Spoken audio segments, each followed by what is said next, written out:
God. Oh, oh, oh, oh, goodness.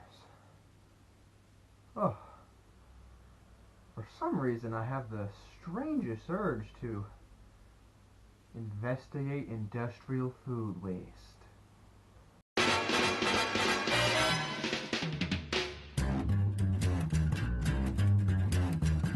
I think it's time to blow this scene. Get everybody in the stuff together. Okay, 3, 2, 1, let's jam.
Hi, I'm Ryan, and this is my office, which is most certainly not a bathroom.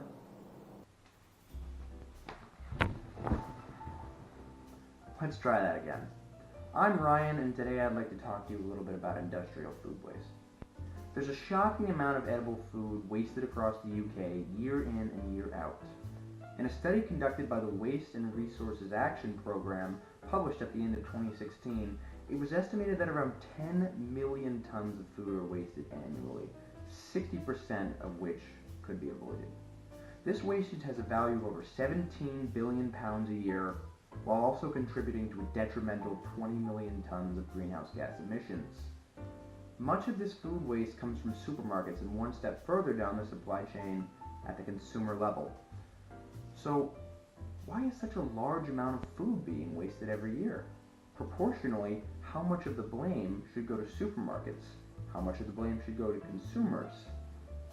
Oftentimes in life, situations like this are never truly black and white, denoting clear answers. There are definite successes and failures that supermarkets contribute in the food waste process. This is why, for the purpose of this video and paper, I attempt to go out and try to gain some insight into what UK supermarkets are doing well and what they can improve upon. With that said, I set out into the field to evaluate how UK supermarkets succeeded in lessening the impact of food wastage. God, I love Tesco.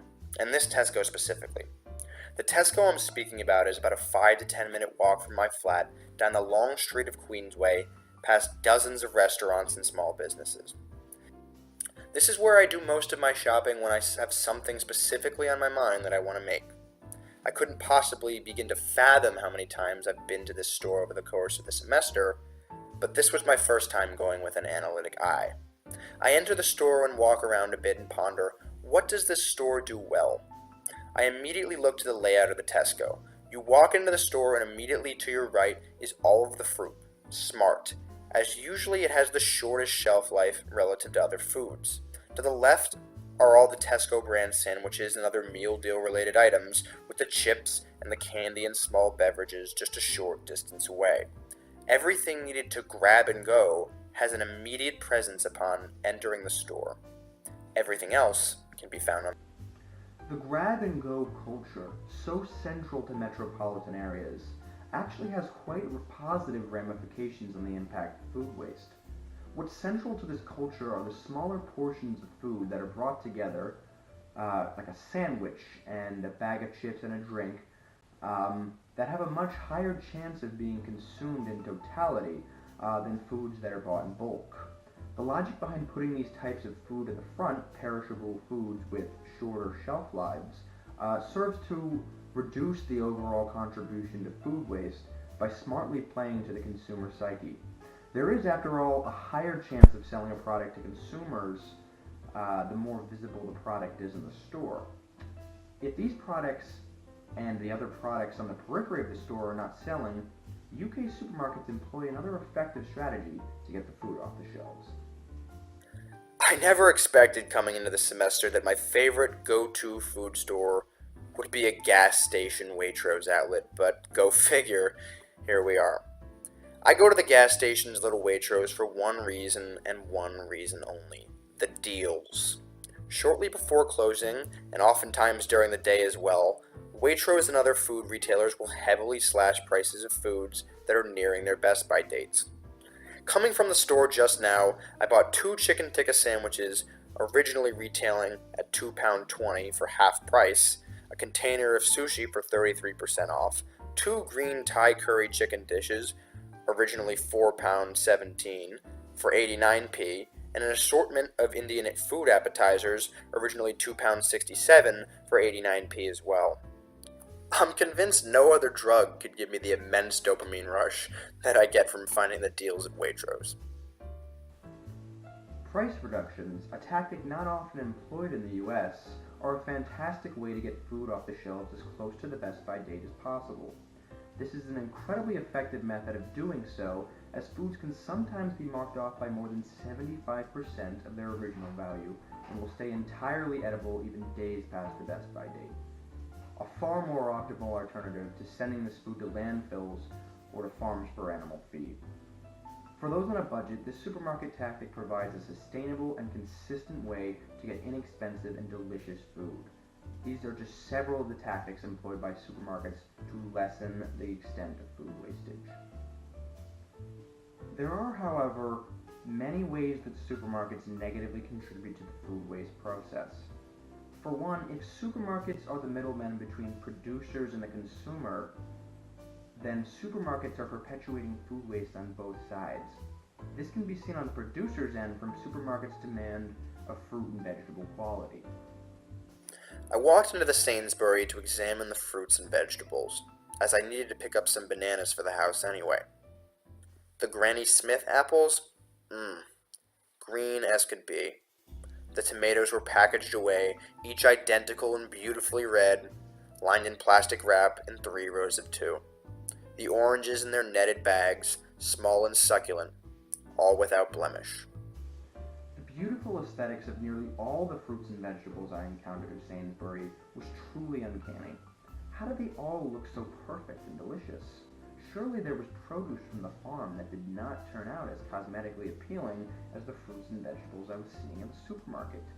As it turns out, there was quite a sinister cost behind this. Supermarkets, not only in the UK but globally, dictate strict cosmetic standards to farmers, meaning they will buy fresh produce that fits exacting shape, size, and color specifications, regardless of the nutrition, taste, and value of the food. These specifications are predicated behind the belief that consumers will not buy produce if it contains blemishes, which holds a degree of truth only because consumers are used to such a standard set in place by supermarkets already. It's a difficult chicken or the egg situation. The consequences behind holding farmers to such strict standards oftentimes leads to overproduction on the farmer's side in order to meet revenue goals. Much of the surplus crop, not as cosmetically appealing as the produce that is sent to supermarkets due to uncontrollable factors like weather and pests, is then wasted. According to Feedback Global's 2018 study on UK food waste on the farm, some farmers reported a loss of up to 40% of their crop due to cosmetic standards, which strikes a pretty sour note, as it's estimated that fruits and vegetables wasted on farms in the UK will be able to feed about 2 to 4 million people every day to a year, equal to or more than the population of Birmingham or Manchester. Food wastage is also perpetuated on the consumer end of supermarket relations, especially through the sale of surplus goods. In such a sale, supermarkets are able to offload a product of which they have surplus, convincing customers they are getting a bargain when, in effect, supermarkets are turning a profit to oftentimes push food wastage down the supply chain. This is popularly done through the iconic buy one get one free ploy, and it works out quite effectively for food retailers, as oftentimes consumers purchase the surplus just for the idea of having a large amount of the food item, only for a good portion of it to be wasted. Surely major food retailers donate a portion of their surplus to charity, as it is a benevolent means to pass on food that would otherwise be wasted. However, not as much of supermarket surplus is donated as one would think. FareShare, by far the biggest redistributor of surplus food in the UK, only receives 2% of the UK food industry's surplus food. In 2016, Sainsbury donated nearly 3,000 tons of food, which is a lot, but only accounted for 7% of their surplus.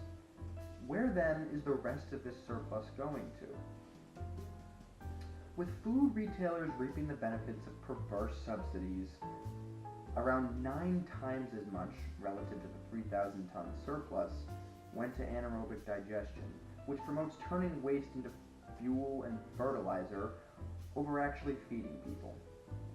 Seeing the opportunity for further revenue, it's understandable yet disheartening to see why businesses would opt for the redistribution of food towards such practices. To sum up, UK supermarkets have a positive impact on the food waste process by encouraging a grab-and-go culture that is characterized by small portions, and a reduction system that helps get food off the shelves by the best by date.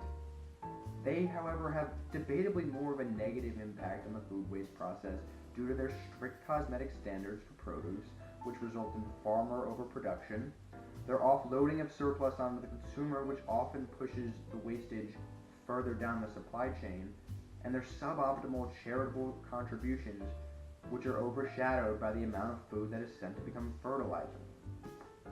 Luckily enough, there are many solutions that exist that can help to stem the issue of food waste with respect to the contribution from supermarkets and consumers. For one, complete supermarket transparency is necessary in holding these retailers accountable for their wasteful practices. How are we able to control supermarket food waste if we do not have statistics on how the food surplus is being used and where it's going? With this valuable information, one of the things that can be done is to offer supermarkets tax incentives to redistribute their surplus to charities rather than to dump it for anaerobic digestion. This will offer a more cost-effective and ultimately more beneficent way to redistribute surplus rather than by accepting subsidies to dump said surplus. Another benefit of publicizing supermarket surplus is that this food can become available on a virtual marketplace to redistribution charities so that they can make the best use of what they most need. To facilitate this process, there are food waste apps being made like Food Cloud, which can track supermarket surplus. These are just some of the ways to optimize food surplus redistribution. At a consumer level, we can become more educated in controlling the food waste that we contribute, as British families waste about 58 pounds a month in food on average. Simple things such as broadcasted ads about the impacts of food waste and the stressing of buying only what one needs would do wonders to lower the consumer contribution to food waste. In the UK and globally, though the food waste epidemic may seem dismal, there are tangible and realistic ways that we can more optimally redistribute food surplus for the greater good. Thank you. Get ready to watch the carnage.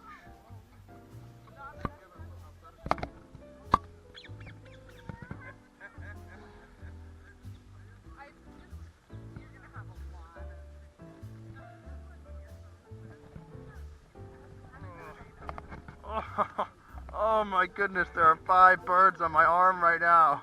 There are 5 birds. What is going on? This is weird. No, not you.